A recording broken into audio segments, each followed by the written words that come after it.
Let's go. I'm gonna talk some NFC South today. I'm a Bucs fan. I'm originally from Tampa, but I live in Charlotte now. And there's one thing that I know: both of our fan bases, the Panthers and the Bucs, delusional as all get out. Actually, I think the entire division, the fans are just delusional. I think maybe the Saints and the Falcons might be a little less delusional. I think they realize.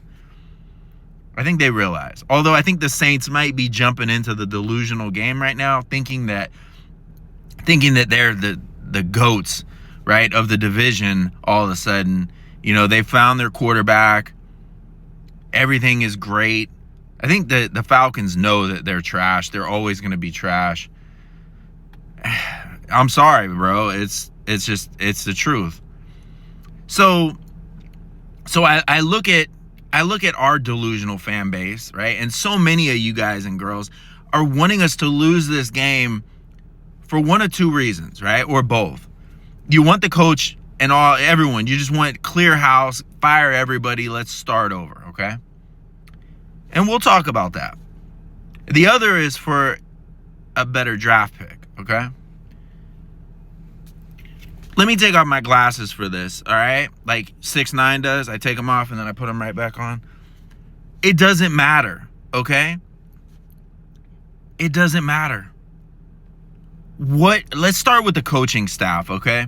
What coach are you bringing in? I've heard some ridiculous takes out there, okay? McCarthy. I've even heard Bill Belichick, right? And his 20-something-year-old girlfriend. I've heard, okay, what about Tomlin? All right, Harbaugh, if the Ravens part ways. And maybe Harbaugh. All right, I give you Harbaugh. If you can get him and their offensive coordinator, who used to be our offensive coordinator, all right, maybe. But what have they done? What hill have they climbed over, either one of those coaches, in recent memory? McCarthy, my most recent memory of him is with Dallas. I just don't see anyone out there. And if you bring in a defensive coordinator as our new head coach, you're going to run into the same problems that we're having right now. Anytime we have a good offensive year, our offensive coordinator is going to get poached, and we're going to be starting over all over again. Let's get to the reality of the situation. Early in the season, Baker Mayfield was bailing this squad out. He was bailing us out. Our offensive line was banged up, playing like trash. He would never say it. Nobody else would ever say it. I'm just going to say it. They were trash. And he was bailing us out. These 4th and 20-something yard runs that he would pull out of his ass, and we would somehow win these games that we shouldn't have won to begin with. We won because of him. And then he gets hurt, and he can no longer do that. And everybody wants to blame Grizzard. Everybody wants to blame Bowles. Everybody wants to blame the defense. They've all been trash. For the past 4 years, they've been trash. Under Brady, they were trash. We just did it in a weak division.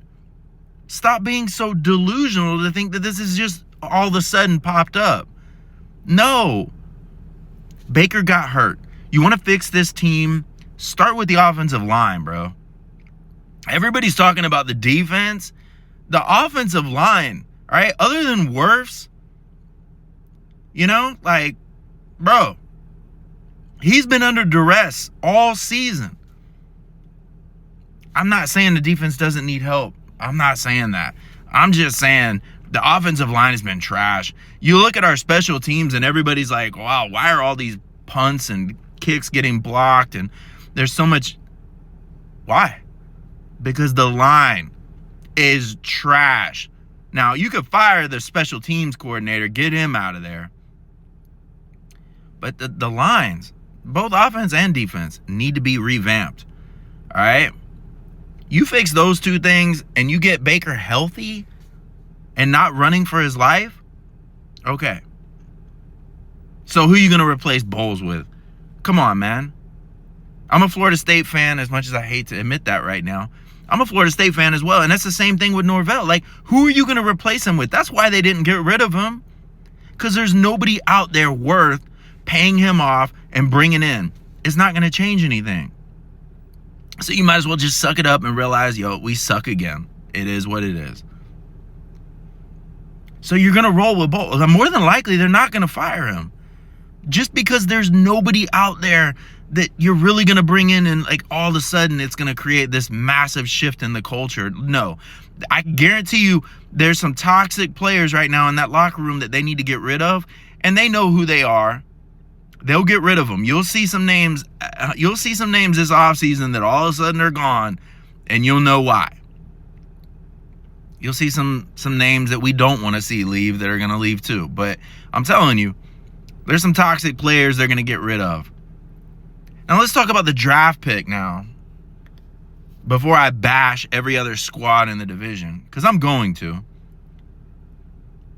Does it really matter if we're 11th or 19th? It doesn't matter. Jason Light knows how to draft. All right, that's the one thing I do have confidence in is our GM.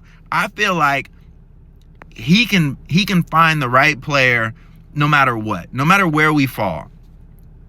And I remember a time when we had the number 1 overall draft pick, and as a Seminole fan, I was the most excited guy in the entire world, thinking that he was going to change the entire culture. Everything was going to shift. No. So I don't really care what position. I don't want to get hyped up over a draft pick. No. Like, Up until this year, you think the Chiefs have cared about their draft picks? Like, I mean, they care, but you know what I'm saying? Like, nobody in the Chiefs fan base is like, oh, I'm excited about the draft this year. No, they're playing in Super Bowls. I don't care about the draft.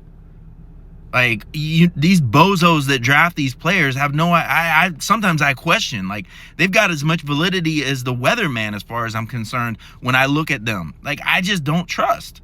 Jason Light, I do. So I feel like no matter where we fall, he'll do okay.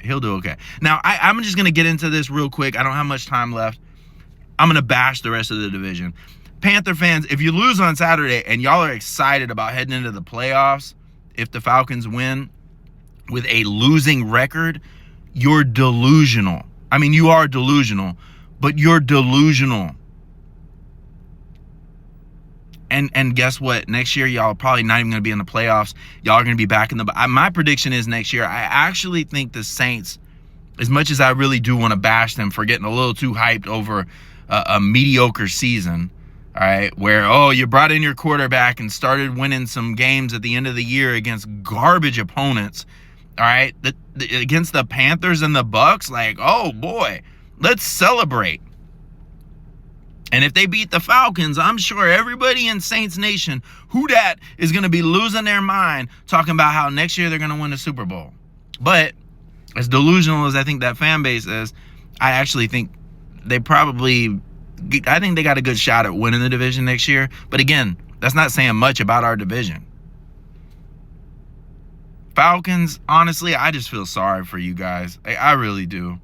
I feel sorry for the Falcons because I honestly, like, y'all are wild and y'all get on my nerves, but I really do. I feel sorry for y'all because y'all, as soon as you're eliminated from the playoffs, it's like that's when all of a sudden you want to show up. You know, like last year they didn't let Cousins go to the bench early enough. This year they didn't let Penix go to the bench early enough, and it's just a shame. It's hilarious. It's not really. It's just sad. But Bucks fans, right now, y'all take the cake for being the most delusional. I love y'all, but man, come on. We're going to fire everybody and y'all don't realize like the core reason, the root cause as to why we suck this year. And also the fact that we've been gifted this division the last few years because it's just been a trash division. Like, for real. It's nothing to celebrate. We haven't been that good. We've been fun to watch. Don't get me wrong. But we haven't been that good. That's my rant. Hopefully the Bucks win. And then whatever happens after that, I don't really care. I'm always going to support that squad. Peace.